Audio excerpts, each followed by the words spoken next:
Right, so a big welcome to all of you who just joined the session. I see some of the names coming in. So let me just quickly introduce myself again. I'm Ashley from Career Services at the Lee Kuan Yew School of Public Policy.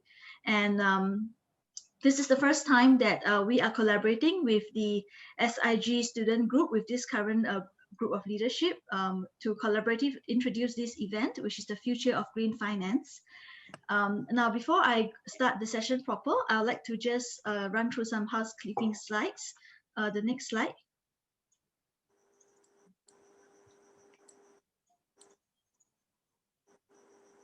So this session will be recorded. Participants, you will be muted upon entry, and I would like to encourage everyone to please switch to speaker's view. Now for this session, we will be taking the question and answer in the Q&A icon at the bottom of your screen, where you can pose your questions. The Zoom chat function will be disabled, so the option to put in your questions will be through the Q&A icon at the bottom of the screen. Now, I know we have a variety of participants among us here today, from students in LKY school, as well as beyond LKY school within NUS, as well as quite a few of the LKY school alumni have signed up for this event, as well as members of external guests. So I'd like to ask everyone to please rename yourself when you log in to the format that's shown on this screen. So for example, if you're an LKY school student from MPP, then the naming will be MPP 2020 and then your name in full. So some other examples of the other naming is shown on this screen. So for example, students and alumni especially, if you're ex-SIG member, please also indicate, and that's the naming so that we can identify you. And for external guests, it will be organization and then the full name. Okay, so with that, I will hand it over to James. Hello, everyone. So my name is James Crabtree. I'm an associate professor in practice here at the Lee Kuan Yew School, and I'm going to be your chair for this afternoon. So what I'm going to do, just very briefly in a minute, I'm going to hand over to Ashish from the Sustainable Investment Group, which is our host today, which is a student-led group at the school. And Ashish is going to say a few words of welcome. Then he'll hand back to me, and I'm going to frame the session and introduce our three speakers, and then we'll get straight into our introductions and our debate. And as I think you know, when you signed up, we're going to run through today until 1:45, and we'll leave plenty of time for questions at the end. It's been great that we've got such a big response to this, and that so many of you have felt able to give up your lunch hour to join us here today. So before I introduce the session and introduce our panelists, let me just hand over to Ashish to say a word of welcome from our host group. So Ashish, over to you. Thanks, Professor. Hi, everyone. A very warm welcome to this very important session on behalf of the Social Investment Group at LKY School. We welcome you to this really important session.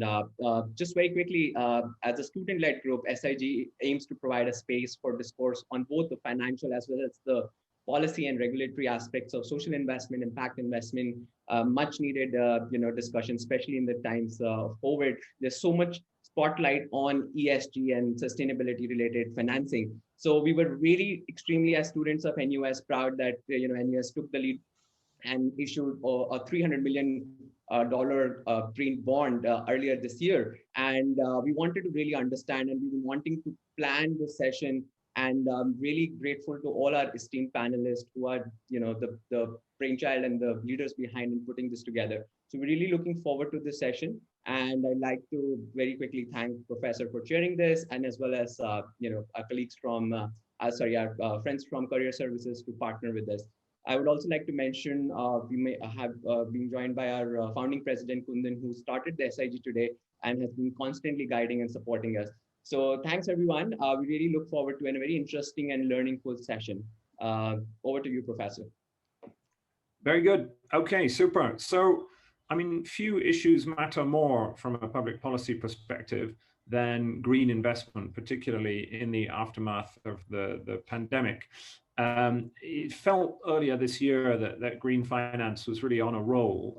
The Davos meeting at the beginning of the year was heavily themed around sustainability, and almost with every week that goes by, you see a new, rather eye-popping statistic about the amount of money that is going into to green finance. There was a projection last week that there'd be $1 trillion of green bonds issued by the end of next year, another $1 trillion going into ESG, economic social governance funds, already this year.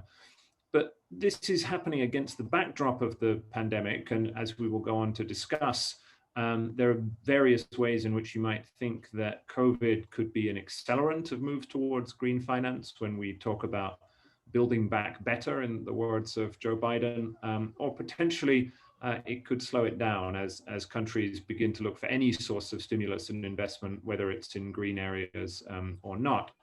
So what we're going to do today is we have a fantastic panel to pass through these issues, looking at both the issue of what you might call financing green, namely how do you get more money into green projects, but also greening finance, namely how do you make sustainability a core principle of the entire financial system and the way that companies operate.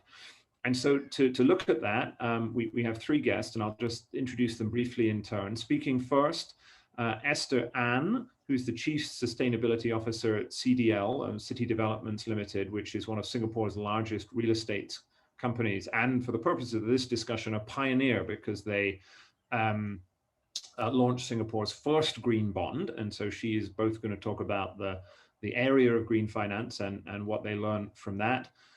Then we have Meronisa Zafar, who's joining us not from Singapore, but from Pakistan today, although normally based in Singapore. And she is the VP for Responsible Finance at DBS Bank, which is a leader in green finance here in Singapore in many different ways.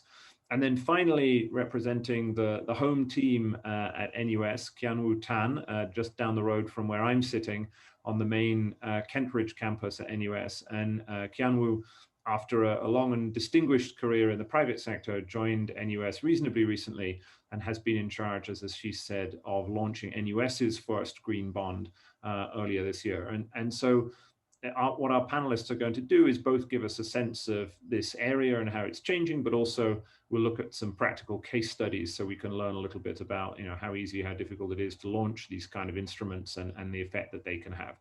So each of our speakers is going to talk for maybe 4 or 5 minutes at the beginning. Then I will moderate a discussion between them, looking at their own sense of this developing landscape, how the pandemic is going to affect it, and a host of other issues. And then, as I say, we'll leave plenty of time for questions. As Ashley said in the beginning, if you have questions you'd like to ask, please do leave them in the Q&A box, and we'll get to as many of them as we can towards the end. So let me be quiet and let me hand over first to Esther, a green finance pioneer in Singapore at CDL, to tell us how you see the landscape and also what your experience has been in the area. So over to you. James, thank you very much for the kind introduction, and you were very right to set the scene there. In fact, I have the honors to attend the COP25 to present the private sector's view at Madrid last year in December. And everywhere I walk around, I can see climate emergency, the sign everywhere. And at World Economic Forum in January this year, and annually they have actually, they conduct a global risk survey every year. And this year, all top 5 business risks are all climate related. And interestingly, number 10 risk is actually related to infectious disease. So after Chinese New Year, as we all know that, our world, our life and our lifestyle, everything, the way we live, work, play, and run our business have actually changed. So as today, let's fast track to today, we are actually facing, the world is actually facing climate, social, health, and also economic crisis. So how are we going to, manage and tackle all these so-called the new normal, all the new challenges, that in the months or years ahead? And I think everybody will probably agree that we may not be able to U-turn back to the business as usual before COVID. So there will be some changes here and there, and definitely in terms of like the business sector and the financial sector.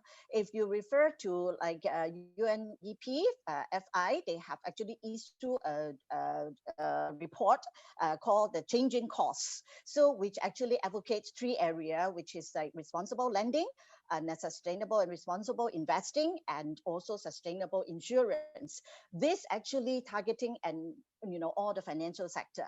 And I think some of you may have heard that there's a saying that accountants are the one who is going to save the world. So I think financial controller, accountants or bankers, analysts, investors are all in this category. So I think for CDL, just backtrack to like 2017, how we actually launched the first green bond, using our Republic Plaza, as like a refinancing package of 100 million. So we were actually, we started the journey in 2016. And in fact, it was really, learning by doing and doing by learning, So we actually, it is an extension of our long 2-decade commitment to green building and sustainability. So what we look at is like, this is a global trend. It started in 2007. Green financing is not new in the world, but in Asia, it is something, quite new. So in 2016, we started doing research and how we could actually tap into this growing, financing stream that's to potentially help us to accelerate our green building movement and our technologies and innovation solutions and all that. And that was actually history. And from there, we issued the first green bond, and happens to be with DBS. Yeah, afterwards you will hear from DBS colleagues to talk about how they actually help us to be the first our green bond as a book runner. And in fact, we have expanded to sustainability linked loan last year. We have 2 loan for the green building new development, and also again partner with DBS again to launch the SDG innovation loan, which I can elaborate a little bit more. SDG stand for the Sustainable Development Goals that you may, some of you are probably familiar with. And I think, simply put, green financing or sustainable financing are enabler, and it is growing really, really strong and fast. And in fact, COVID has accelerated the growth of ESG investing and green financing, and especially the social side of things, which I will expand a little bit more. Before I go on forever, I think my 5 minutes is up. I will. One more thing is like with Kian Woon, NUS, we are also located. Our Smart Green Home Lab is actually located at SDE 4, which is also part of the the green bond that Kian Woon is going to talk about. So we are all partners in green here on this panel. I look forward to a very dynamic and interactive discussion later. Thank you.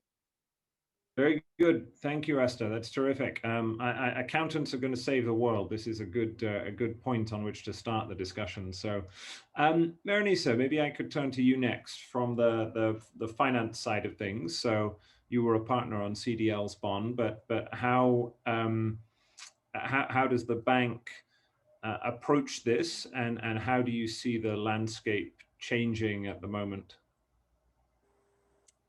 Sure. Thank you, James. Thank you for having me here.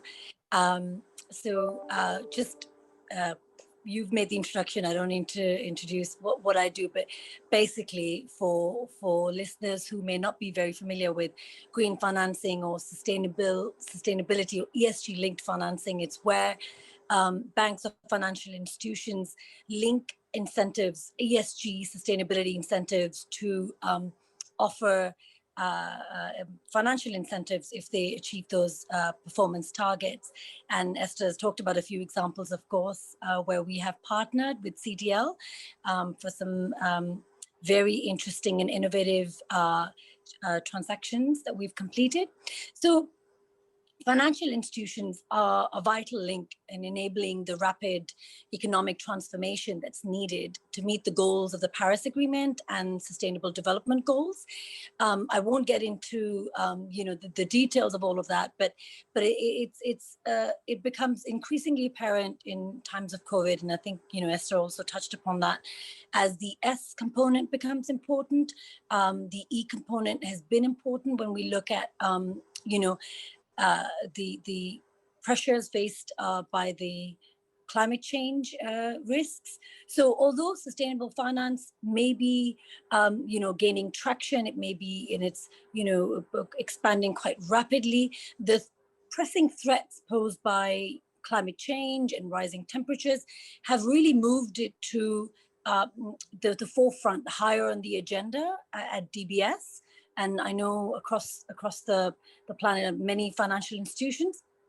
And with that momentum comes the need to address a variety of issues that could block capital flows. So, especially for emerging markets in Asia, there is room to improve, the flow of capital and accountability, disclosure when it comes, from corporates, as well as access to reliable data, all of these issues.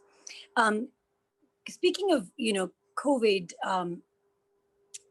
it's been well estimated by the World Bank that there could be millions of people who could be pushed into poverty.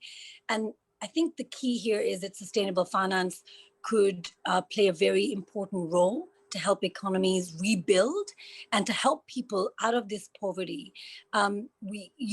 At DBS, we are constantly exploring ways to expand our sustainable financing that we offer to other areas, such as for SMEs or for agriculture, for innovative loans.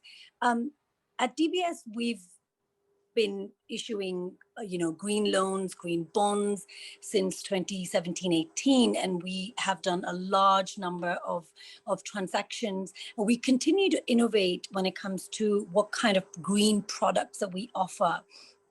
So, of course, green finance is a hot topic among corporates and banks who are determined to foster a more sustainable development model.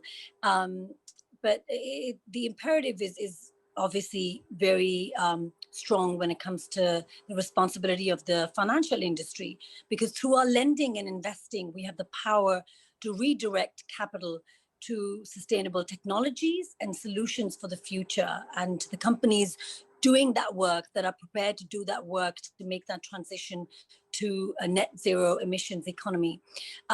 One thing that I'd like to specifically mention here and talk about is the launch of our sustainable and transition finance framework and taxonomy in June 2020. DBS became the first mover in capturing the growing demand for transition financing. This is quite, well, I wouldn't say entirely new, but it definitely is making its way up on the agenda when we talk about, green and what is it that we can do to make corporates and make businesses green. We have to help them transition. The ones that are green are already on their journey. And of course, corporations like CDL are very much at the forefront leading this movement. But there's a large number of organizations that fall into the brown category that could help from a nudge from financial institutions to be able to make that transition and contribute to the United Nations SDGs and also to come up with green financial, green solutions for their own businesses. And so our new financing framework and taxonomy expands the spectrum of industries that our transition finance team can engage with, allowing carbon intensive companies to seek financing to support and reduce their reliance on more polluted forms of business. So, of course, transition finance has amassed a lot of attention, and the challenges of, delineating what exactly that means, it kind of remains unsolved at this point. But the goal is to balance the need for the definition of what is broad enough to be, inclusive yet specific enough to protect our green financing instruments from claims of greenwashing. I don't want to make this discussion too technical, but if anyone has any questions, very happy to answer those. Very good. Okay, super. We might come back to transition financing and how it differs from green finance overall. This area has lots of buzzwords and terms that we'll be careful to explain as we go along. So thank you for that, Moni. So that was fascinating. It's a great introduction. Okay, so Kian-Wu, tell us about NUS's bond and what that's being used for and spent on, and how you decided to do it. So, yeah, good afternoon, everyone. Thanks, James. I'm an accountant by training, so I thought accountants are usually known to be bean counters. So from counting beans to saving the world, that's a great leap, and I'm not sure I'm up to the task. But anyway, I'm very glad to be able to share with you more about the NUS experience with the issuance of our inaugural green bond. Now, we have been looking at various ways of raising finance for some time. The reason why NUS we need to issue a bond is because we need we use the proceeds to finance our long-term capital projects, essentially buildings, yeah, to support the university, the mission in education and research. So when we first looked at green bond, we were not warm to it. In fact, we rejected it because there's no savings in borrowing costs to the university. And on top of that, there are administrative hassles. There are extra work that we need to do in order to set it up and so on. So at first we rejected it because we said that there's no benefit. But later on, as we work with the banks and talk to people who are familiar with green bonds and so on, we said, why not do it?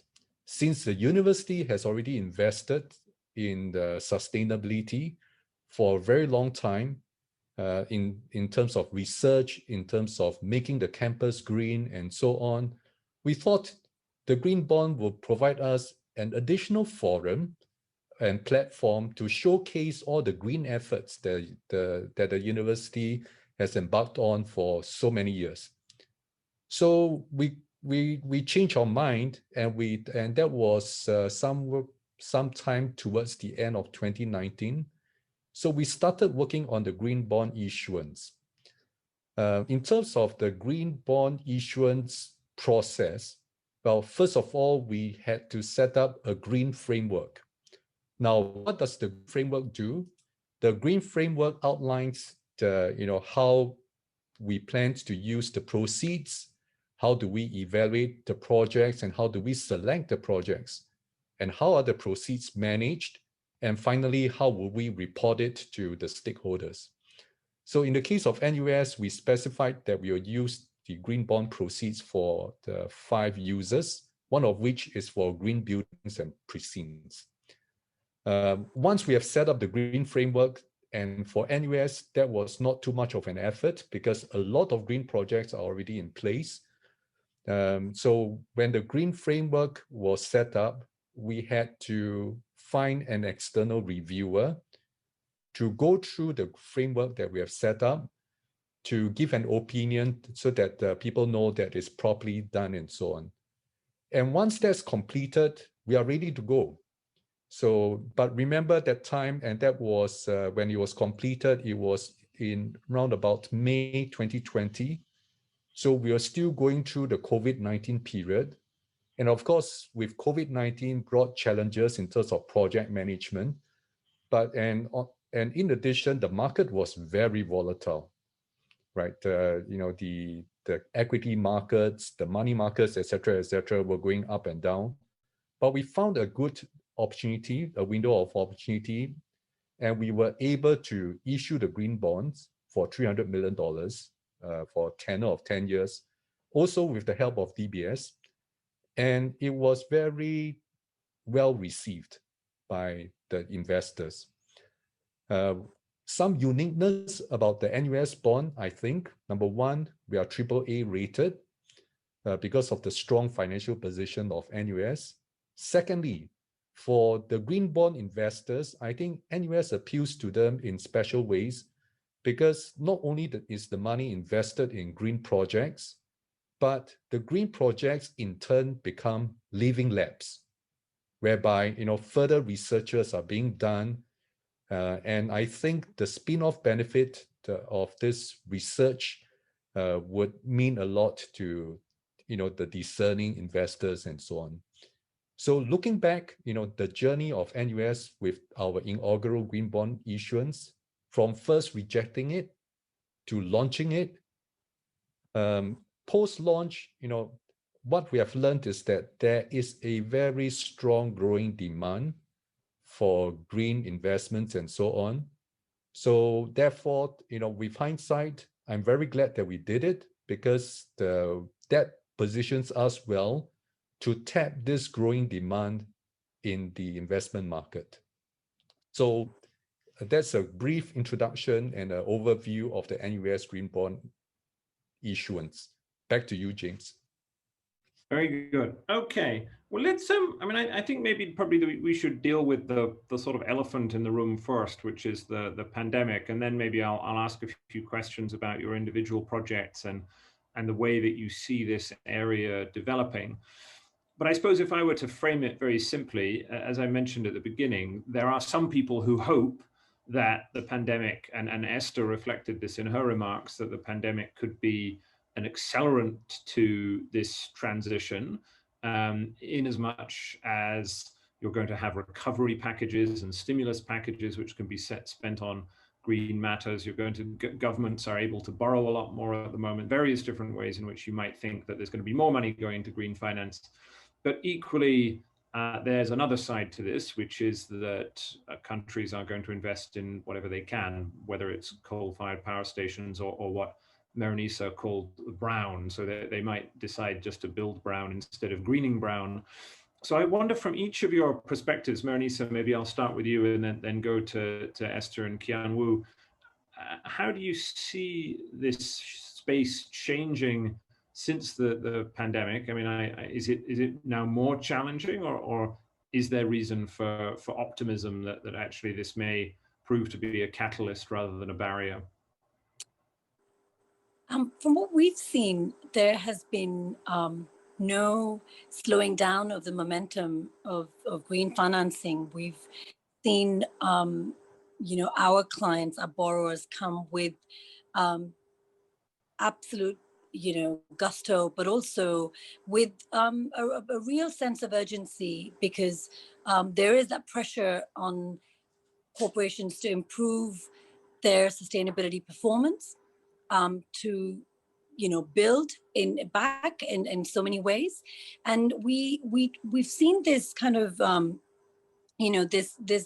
there is this rhetoric that COVID may lead to some kind of slowing down of the sustainability, the green finance, that movement. But we have not seen that. We see that our clients, and we of course partner with a lot of like-minded clients. Our borrowers are companies that are really wanting to make that push.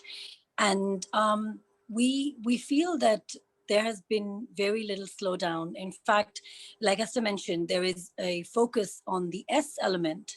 For many years, it was the E, the environment in ESG, environmental social governance, performance of a company. But now, many corporates are taking note of the S element a lot more and wanting to incorporate that. We see that in our green financing, in ESG linked loans. We have borrowers ask to include social performance improvement targets as part of their ESG linked loans. So, there is that battle to attract capital from investors and green financing, and E and S and G all form a very important part of it. So we feel that, you can see the numbers with green bonds, you can see the numbers with the new sustainability linked bonds, where the sustainability performance is linked to your bond. It's pretty impressive, the momentum that's taken on. Could you, and just before I go to the other two panelists, could you just, for those in the audience who, again, you were very clear in the beginning about sort of what this area is, but could you give us a couple of examples of the kind of thing that you see companies coming to you looking, or universities, maybe in the case of NUS, coming to you looking to do? I mean, just paint a picture for the sort of projects that you're doing. Is it buildings? Is it transport? Is it power stations? I mean, what kind of things are you funding? So we offer, DBS offers green financing across the board, across the spectrum.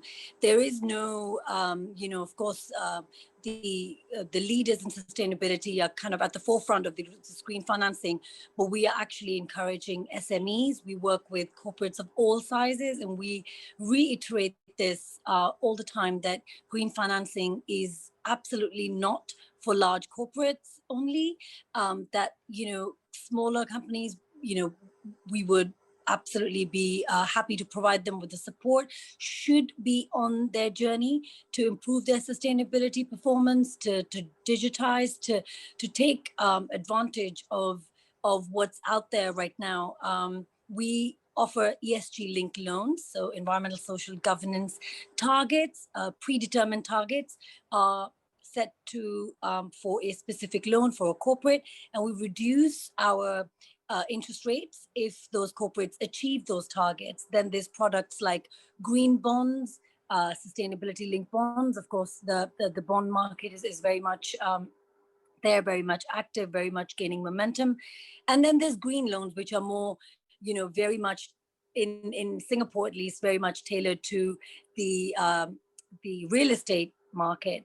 However, we see a varying backgrounds or varying types of businesses coming to us looking for green financing, looking for more and more innovative green products. So we are constantly innovating, with our clients to come up with new products and solutions that could work for them.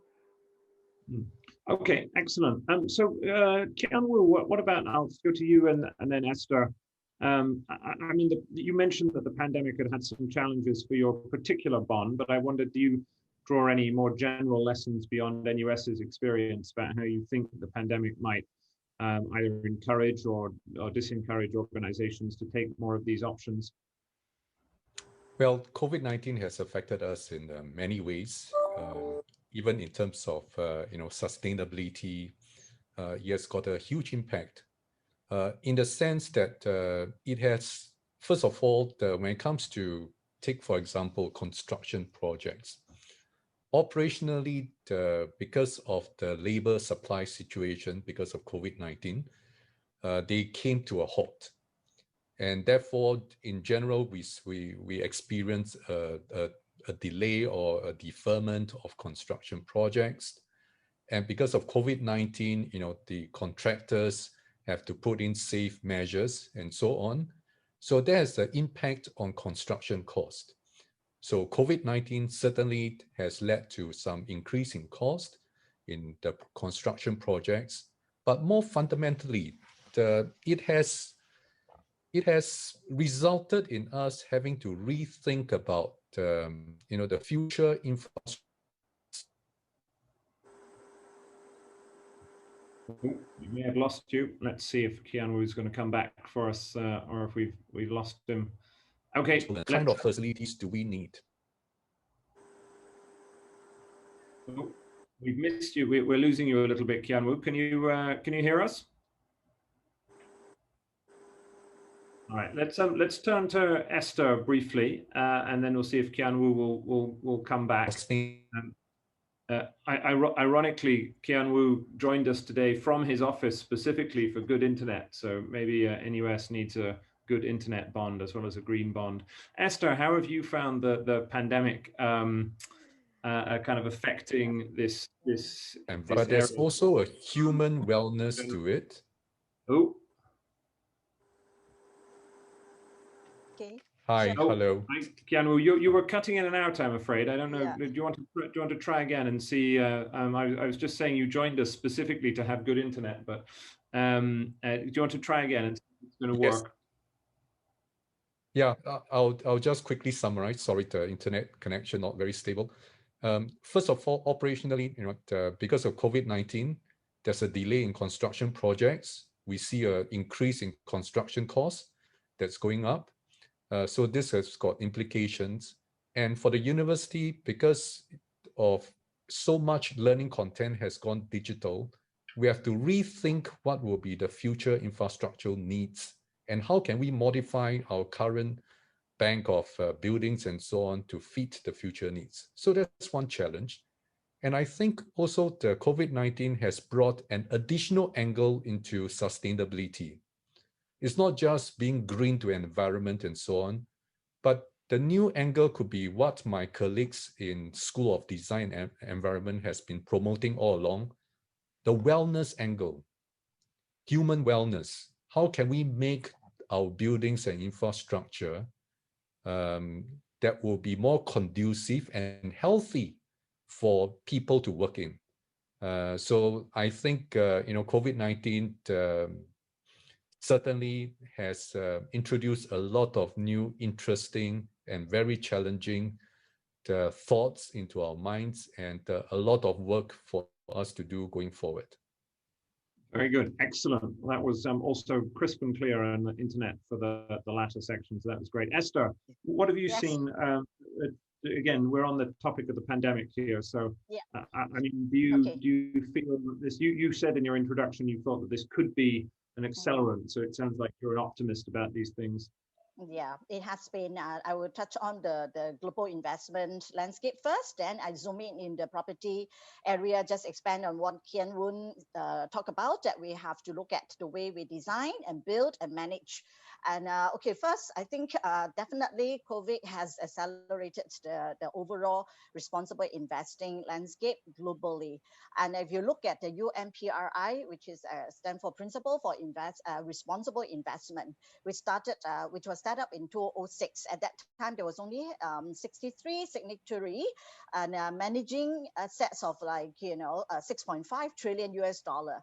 And fast track to today, they have more than 3,000 investors, under its umbrella now, and together it manage assets under management is more than US $100 trillion.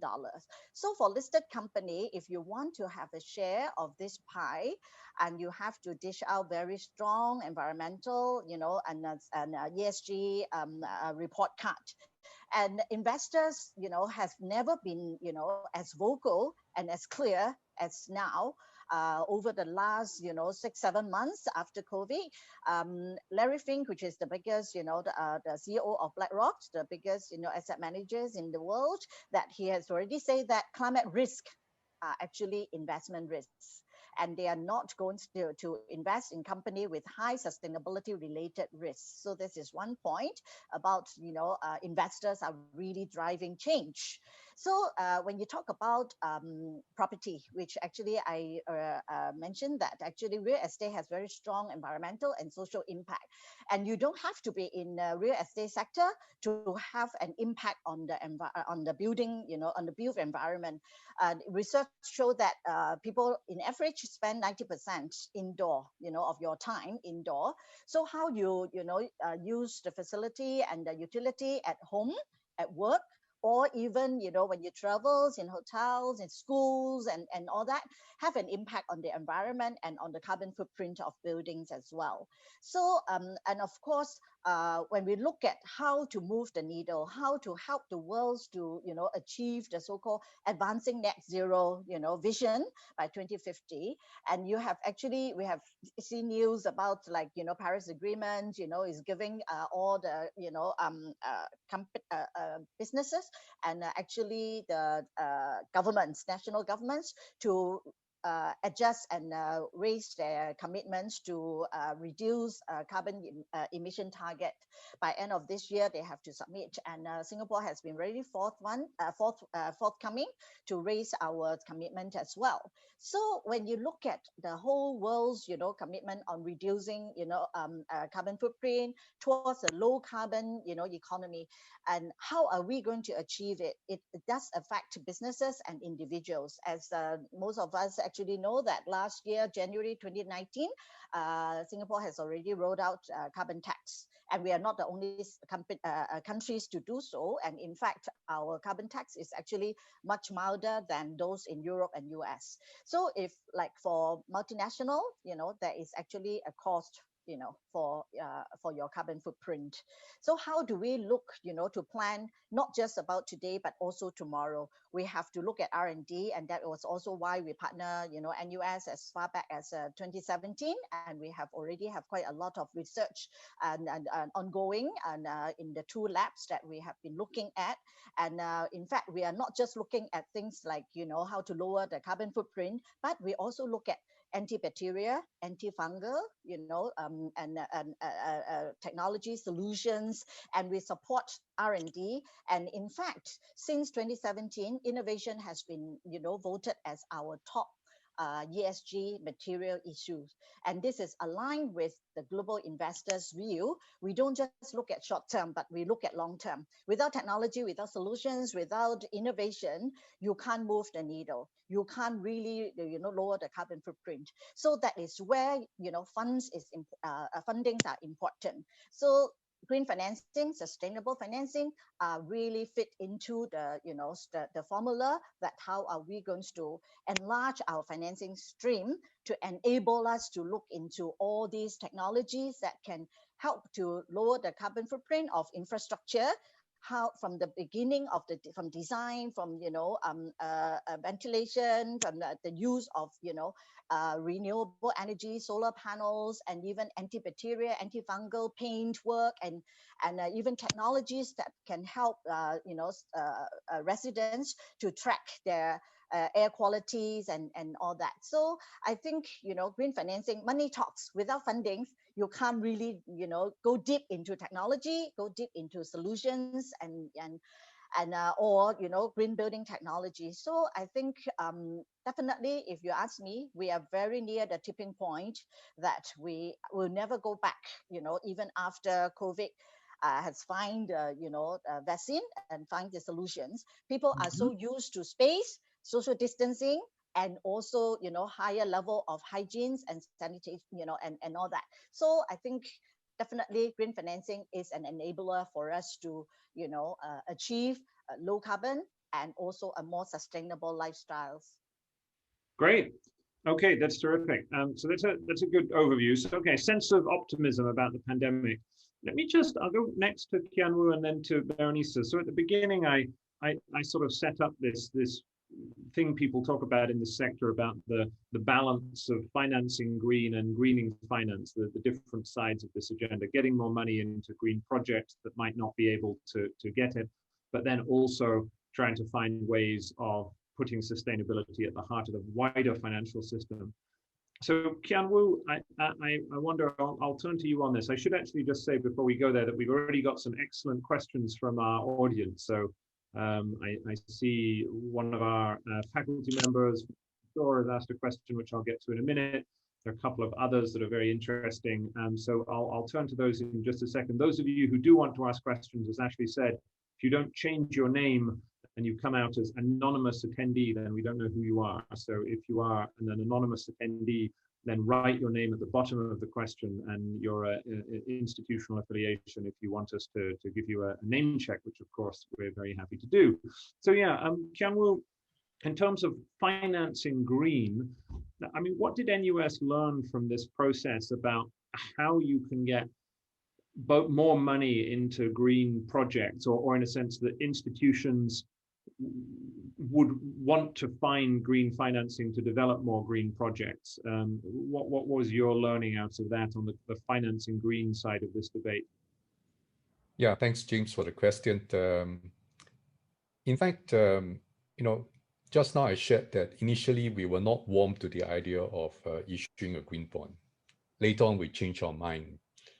But after we launched the green bond, we realized that, and we were quite surprised actually, at the very warm reception from the investors. The $300 million inaugural bond issuance was snapped up straight away. And we received many requests and inquiries after that to inquire whether they will have a chance to participate in taking up our bond issuance in the future. And some of those inquiries come from overseas. And be mindful that the green bond that we issue was in Singapore dollars. Now, if we were to issue it in a foreign currency, let's say in US dollars, I think that will even make it even more accessible in terms of tapping potential investors in overseas countries and so on. So first of all, James, I was very surprised, pleasantly so, at the very strong demand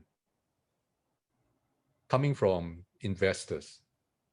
And later on, as I looked into the matter even more, I start to realize that for a lot of investors out there, they have set internal targets that X% of their portfolio in terms of investment must be green related.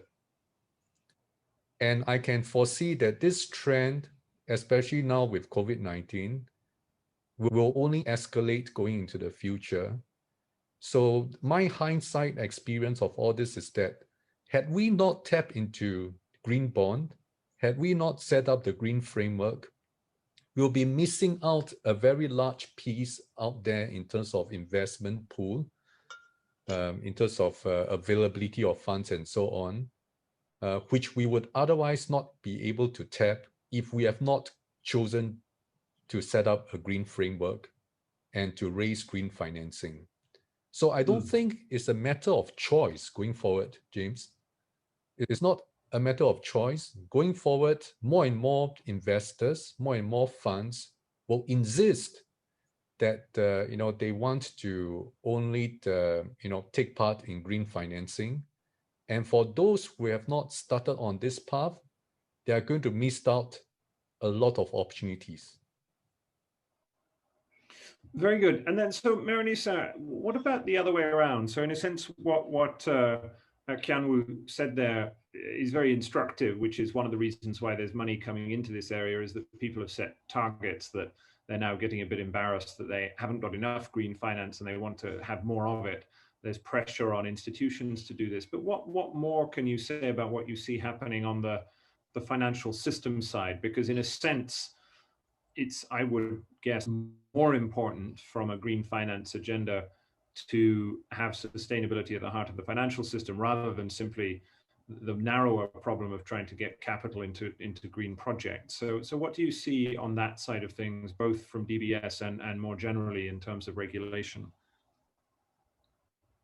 Thank you, James. That's a really interesting discussion here, because I think it is important to balance out not just the green financing bit, but like you said, the other side of it, which is, of course, Singapore's financial sector, or any financial sector, can play quite a useful role in catalyzing sustainable and green finance in the region, directing finance towards, like Esther said, innovation and really being able to promote that sustainable development momentum. However, there is the other side of it, which is so the push, I guess I should say, has to come from both sides. And I think one of the really welcome developments that we see specifically in Singapore is what our regulator, MAS, is doing to take very active steps to promote sustainable financing in our financial sector, and including engaging financial institutions to consider ESG criteria in decision-making processes, in supporting the adoption of industry standards and guidelines. For example, the TCFD, which is the Task Force for Climate-Related Financial Disclosures. Again, these may be slightly new terms for perhaps some of the students, but do look it up. Encouraging industry-led capacity building efforts, developing the green bond market in Singapore, collaborating with local stakeholders and international counterparts, and really distilling best practices. So there is not just that one aspect of, providing green financing to our clients and our borrowers, but also looking inwards and what we're doing to really, push that sustainable development agenda internally, and what's being done across the board with financial institutions, and what role our regulators is playing, which is absolutely fantastic, and we welcome that. Very good. Let me stay with you. So I'm going to open it up to some questions. I did say I wanted to ask, a couple of you have mentioned the kind of phenomenon of greenwashing, namely people claiming that finance is green when actually it isn't all that green, or often this falls under the G in ESG, where the barrier is a bit lower for what counts as a project with good governance.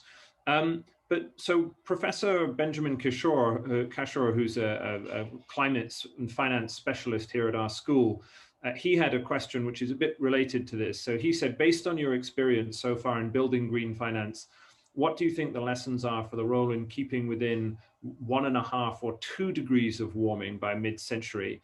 More specifically, he says, how might we distinguish green finance initiatives that could plausibly help meet the Paris Accord commitments from those that might only result in a 3 or 4 degree world? So I suppose here we have a kind of broad question, which is there's a distribution of projects. There are those that claim to be green, which aren't. And then there are those that are green, but which are not, in a sense, maybe this is what you meant, Maranisa, by transition financing, that they're not actually contributing as much as they need to get to where the planet needs to be. So I wondered if I could throw that broad area to the three of you. Maranisa, I'll start with you, and then either Kianwu or Esther, if you have something to add, please do so. But how do you technically sort of make distinctions between projects and where you're putting money that will contribute towards the overall climate goals that we need, and those that won't, but may, you know, do some good in other areas? Sure. So I'll start off with the fact that, you know, there has been no, in the past, and still isn't, one set definition of what green is. So, you know, in Europe, in the US, and in Asia, and financial institutions have tended to you know, define green for themselves, what it means to them.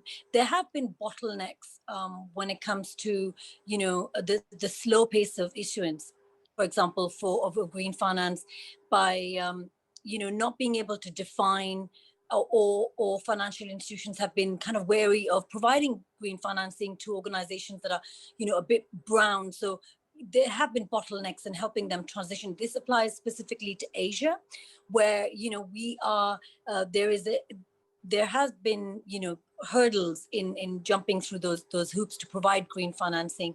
Again, you know, getting into the discussion of what it, you know, I think you mentioned, you know, being Paris aligned, or 2 degree world, or 1.5 degree.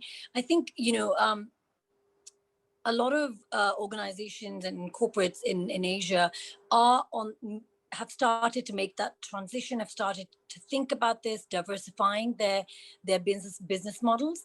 And if they haven't, they very much are, you know, aligning themselves with the thought process, at least.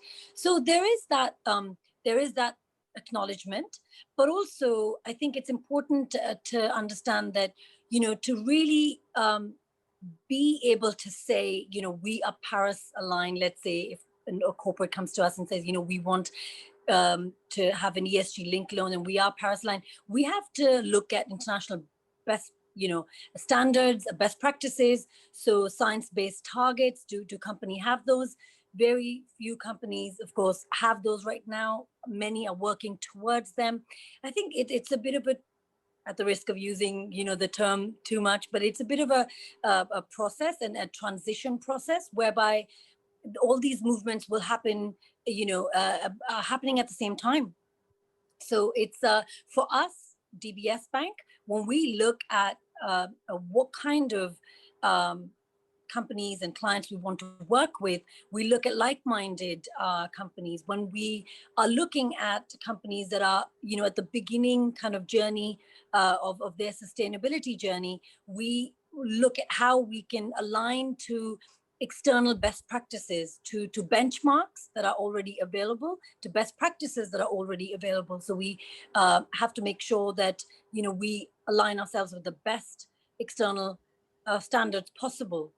Of course, we look at the green loan principles, the sustainability linked loan principles. We look at the International Capital Market Association, ICMA, and, you know, they deliver climate transition finance guidelines. So we look at external guidelines, and we look at issuing green finance products for our clients. Very good. Okay, the questions are flooding in now. So that was great. Thank you for that, Maranisa. Kianwu, Esther, do either of you have a sort of thought on this broad area? Definitely, I have. Yeah. Okay. Yeah. Let's break it into like green bond and also green loan. Okay, for green bond, if like I based on our own experience as an international company, we adopt the global practices, the green bond principle. And I think for green bond, I would imagine that with such stringent requirement. It is really, I don't think that it is easy for anyone, issuers to really do, able to do greenwashing. Okay. First, I mean, as what Kim Woon said, the whole process is really very stringent. We have to have a second opinion provider to set up a framework, set targets. And basically, when you talk about green financing, green bond, there are three main areas, which is, first, of course, energy.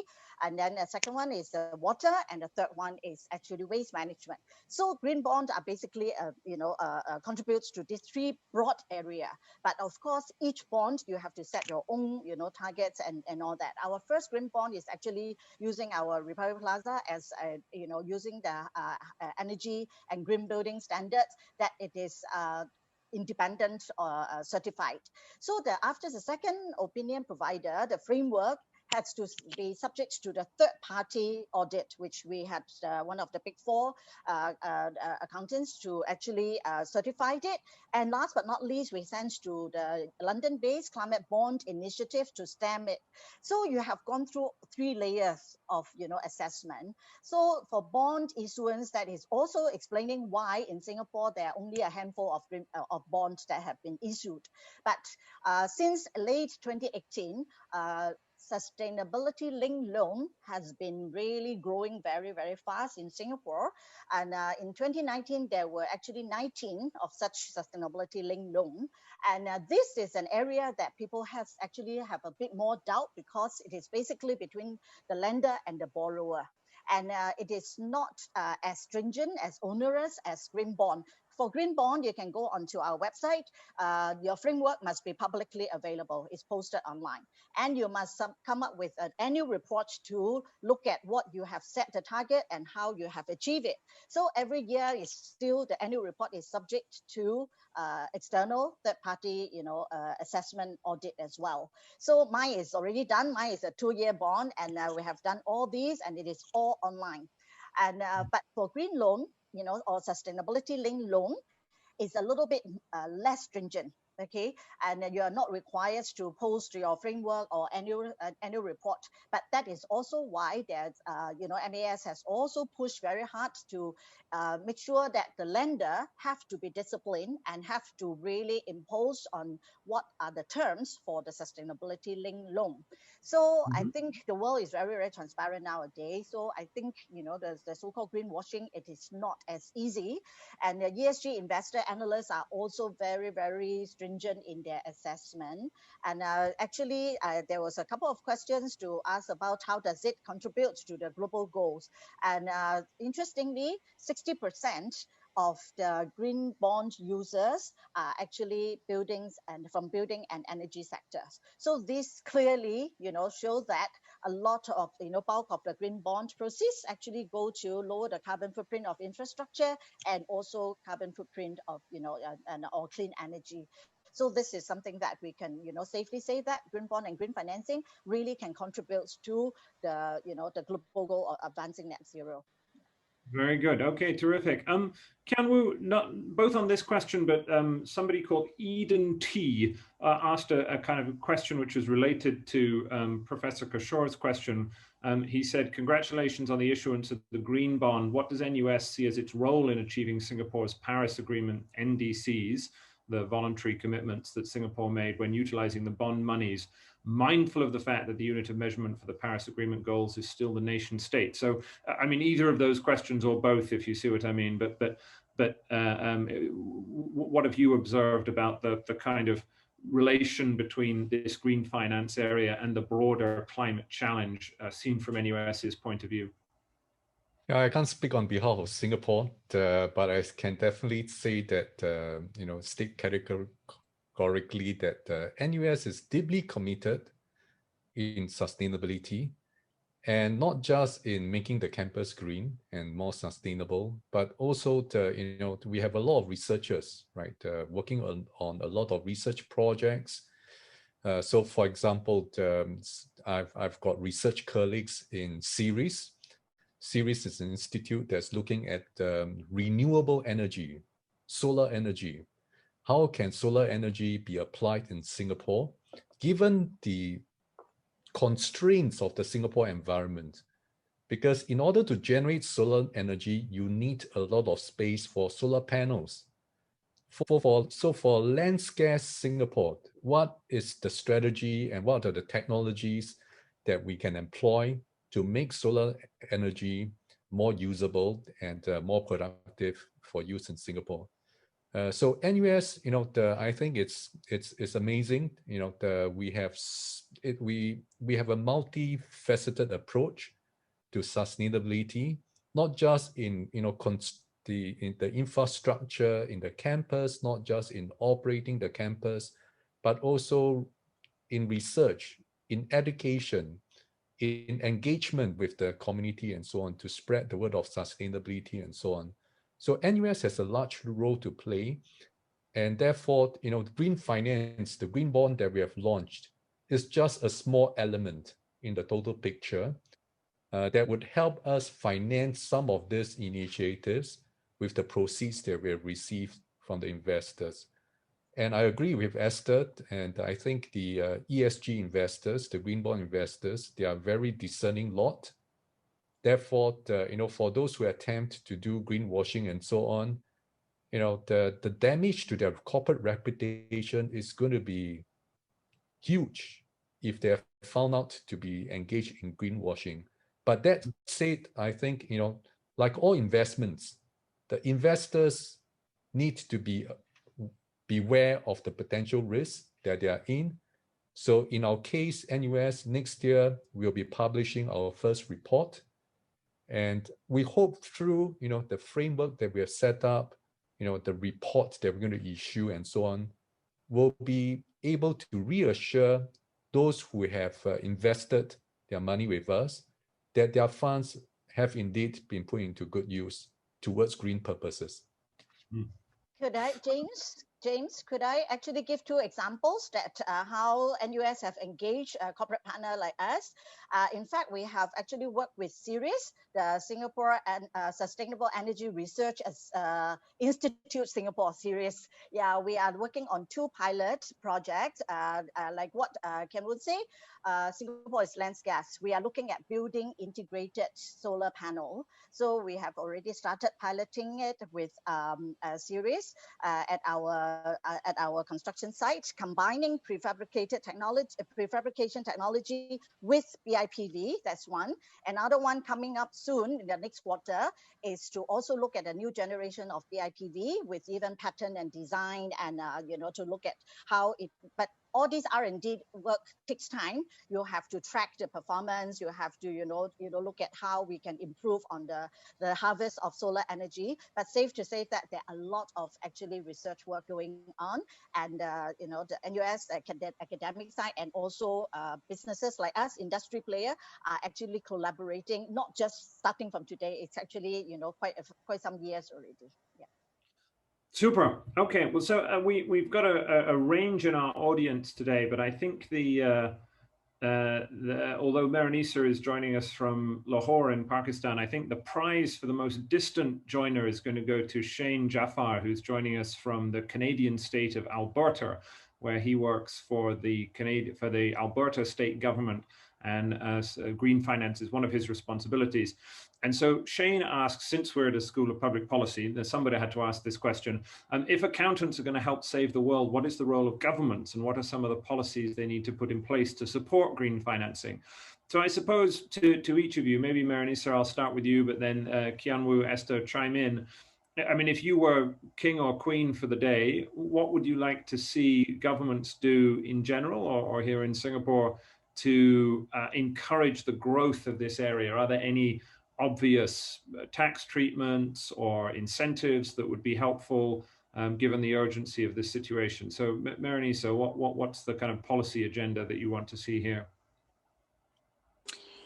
So I talked about, what our regulator in Singapore, MAS, is doing, and they are very much working on a comprehensive long-term strategy to make sustainable financing a defining key feature of Singapore's role as an international finance center. Singapore, there's the Green Finance Action Plan that has been published to make, the world greener, and we must make green finance available to build resilience, to develop markets, to leverage technology. So all of these things provide an enabling institutional framework.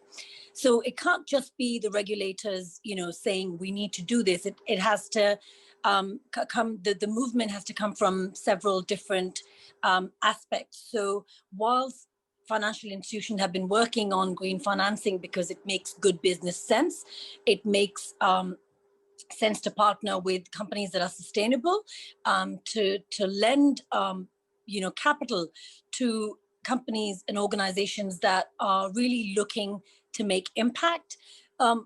On the other side, there's a regulator providing an enabling framework within which financial institutions in Singapore can really thrive. And if you look at the action plan that the MAS has come out with, they are looking to publish the risk management guidelines for financial institutions, which basically entails banking, insurance, and asset management sectors. And they will also be looking at developing grant schemes to support the mainstreaming of green and sustainability-linked loans. So, it's not just a one-sided plan. It's, providing that regulatory structure, providing that financial incentive to support the expansion plans of external reviewers and rating agencies in Singapore to develop the technical capabilities. So there is a huge amount of focus on capacity building within in the Singapore market, looking at centers of excellence. So you look at all of these things and they kind of serve as little plugs that'll go in to really, have that enabling institutional framework that pushes green financing to the forefront. Of course, we, like I had mentioned before, welcome that. It doesn't, we're looking at different regulators. If you look at different regulators across the planet, really, you do see a movement towards providing this kind of, be it as comprehensive or not, I'm not sure. Of course, different regulators and central banks are at different stages of looking at the green financing, frameworks. But we do see a movement. We see a movement across Europe, across Asia. We look at, you look at central banks in, India, Thailand. You look at the discussions that are happening for financial institutions to take note of what their portfolios look like, how they're managing their environmental risk and who are they lending to, So there is a lot of pressure on financial institutions, be it banks, insurance, or asset managers, to really look at their own internal housekeeping and think about where their capital is being directed.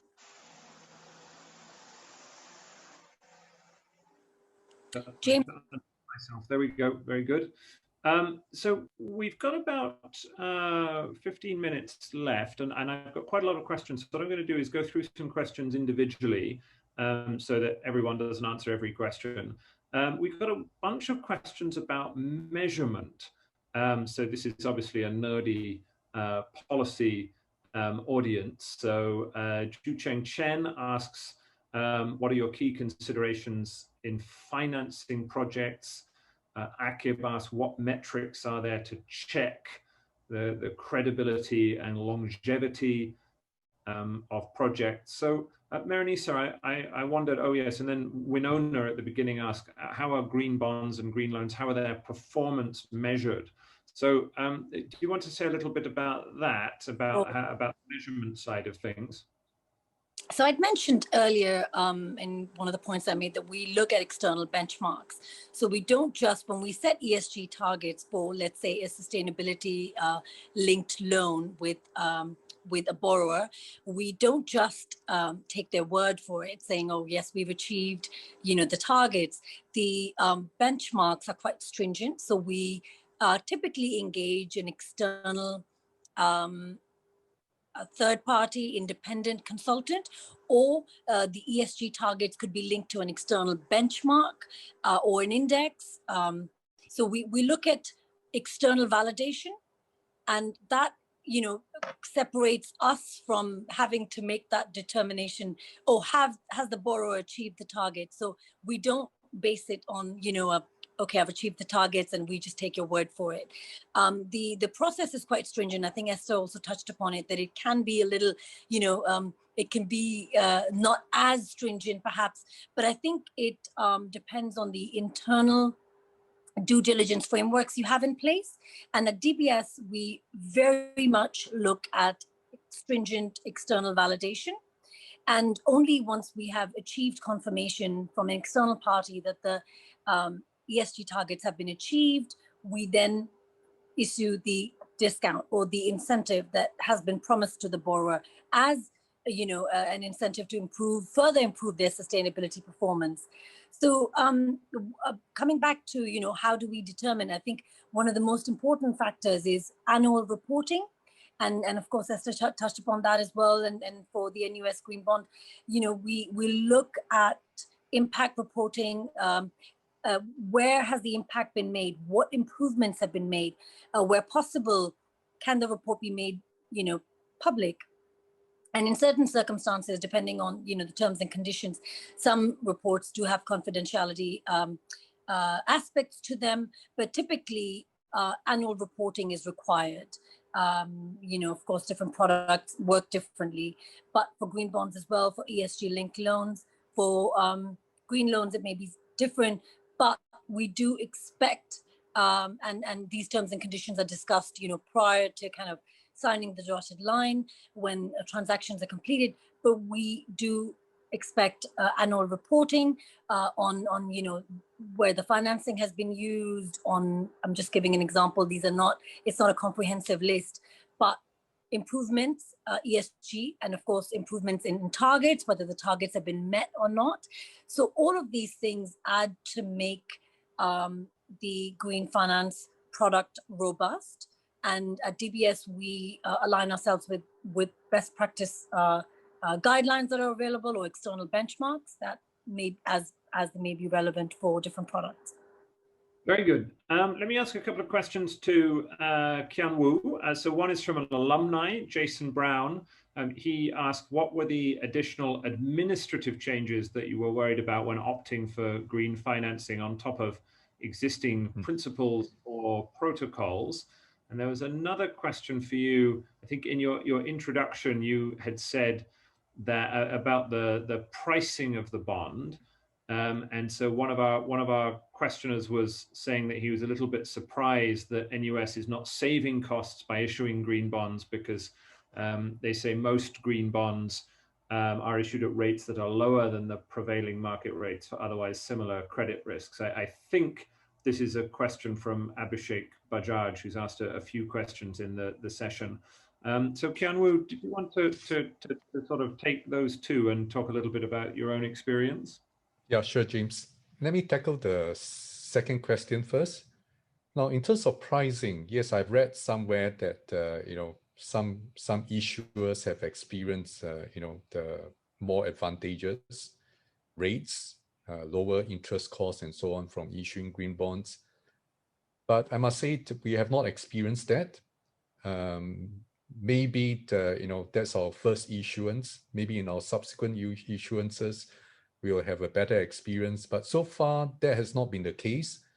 And yesterday, I just had a lunch with a banker, and we talked about the green bond issuance and so on. And he too confirms that as far as he knows, the issuers that he has been working with have not experienced any rate advantage as well. Maybe Esther can chime in later. Now, turning to administrative work that's required. Now, first of all, when setting up the green bond, just now we have talked about, you know, you need to set up the green framework, you need to have it externally reviewed, etc. All this takes cost and time and effort. And of course, in this regard, MAS is very supportive. They do have a grant to help issuers defray some of the costs, and that's very helpful. So there's a one-time setup cost. with relation to green framework. And subsequently, on an ongoing basis, number one, we need to keep a register of how the funds have been applied. And on top of that, every year we need to issue an annual report to the investors to assure them that the funds are properly deployed and so on. And all this takes efforts and costs. But overall, although these are additional efforts, right, given the growing demand of green financing and so on, I think it's a well worth effort. If I may chime in, James. Yeah. Actually, when we launched it in 2017, the benefits, the economic or financial benefits, let's put it this way, were even less evident. But why we did it is because we want to start the ball rolling. And then, it is also aligned with our long-standing commitments to drive, the green agenda. So that was point one. And what we feel is like it has been really giving us very strong recognitions, and branding is really something that it is priceless. And I would say that even up to today, you may not see the price benefits as strong as those happening in Europe and all, but I wouldn't say that it is more expensive. And in fact, the rates that we got is very favorable. And if I may just give a concrete example of what Lisa have said about how do you track, the target and assess, performance.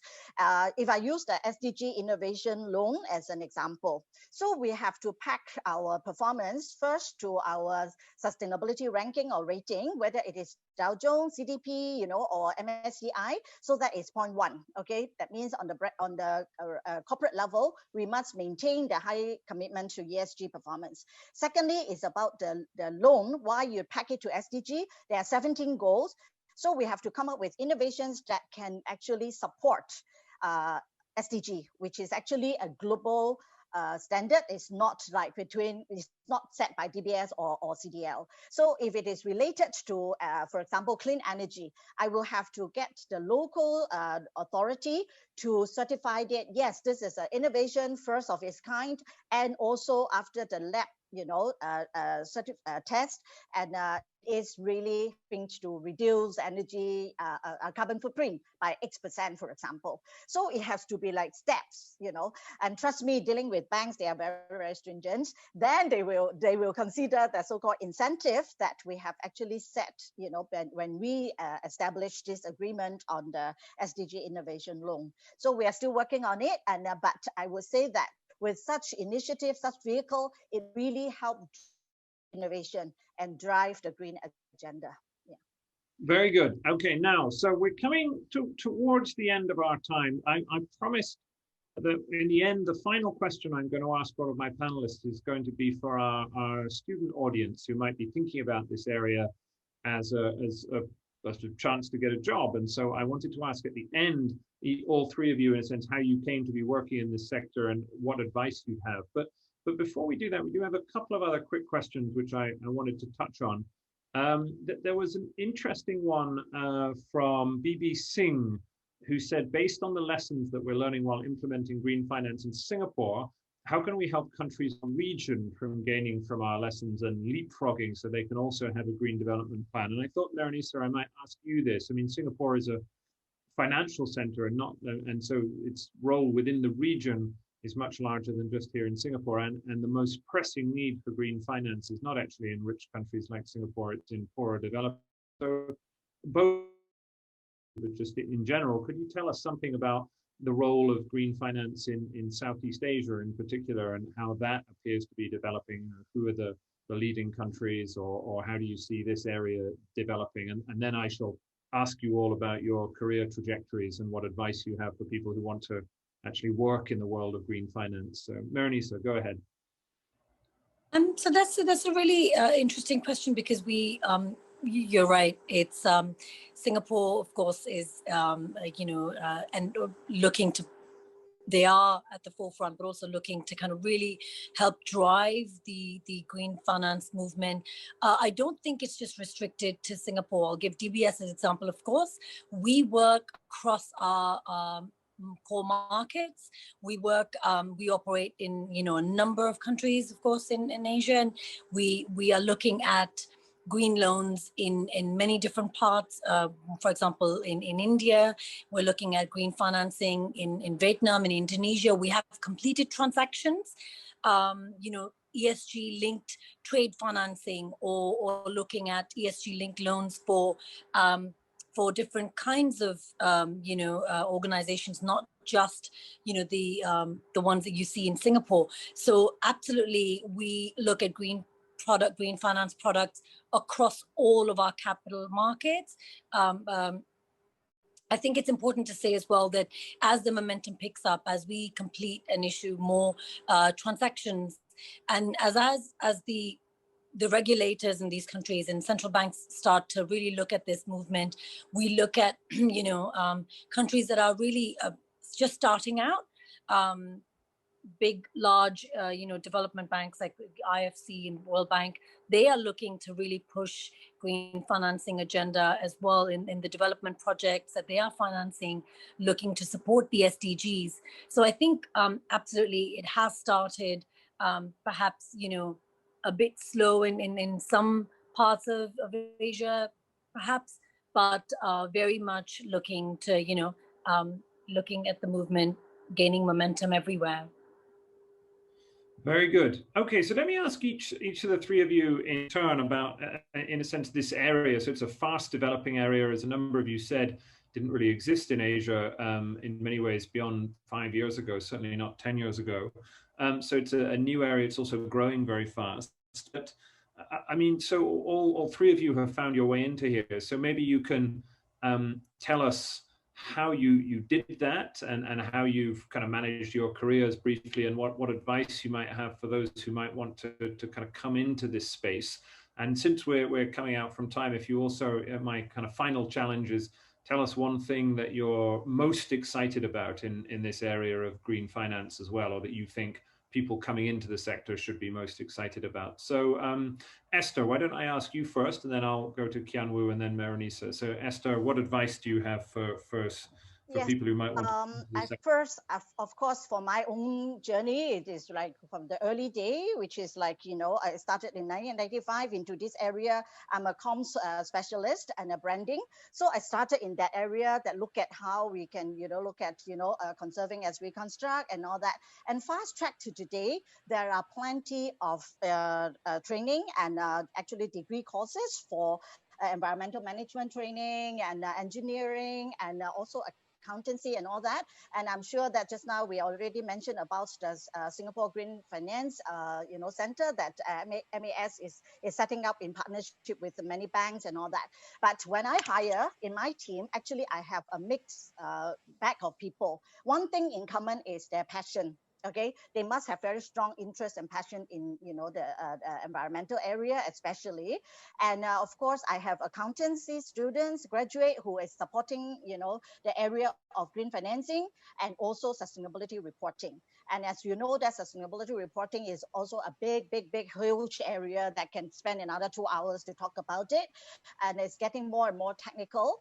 And even for me, after 25 years, I'm still reading, learning every day. Okay, so and I also have people who are environmental management trained graduates. I have a couple of them because we need to look at building performance. We need to look at the environmental, and issues and how to lower carbon footprint and how to calculate, greenhouse gas emission reduction target and science-based target and all that. So these are the key areas that the graduates, the qualification of my staff are. And I'm also sitting on board of the advisory committee of MEM, and I do have MEM graduate as well. So I think it is a mixed bag. But when I interview candidates, I always test them on their passion and their knowledge. Yeah. Very good. Kian-Wu, you came into this sector sort of mid-career, as it were, after having spent a while in the corporate sector. So what would you tell people, whether they're accountants who want to save the world or maybe non-accountants who want to save the world? Well, in general, let me perhaps paint a more generic picture, and then we zoom into green finance for that matter. So in general, if I have to offer some career advice to people who aspire to develop their career, I would ask them to think about their career building blocks. And the career building blocks would consist of 3 categories. One, it's professional skills. The second category will be what I call competencies. And the third category will be exposures or experience. So take an accountant, for example.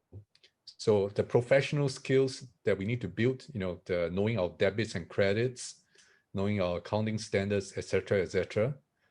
And when it comes to competencies, it's leadership, that what Esther talked about just now, the passion and so on. So the ability to, to overcome a challenge, etc., etc., right? Competencies.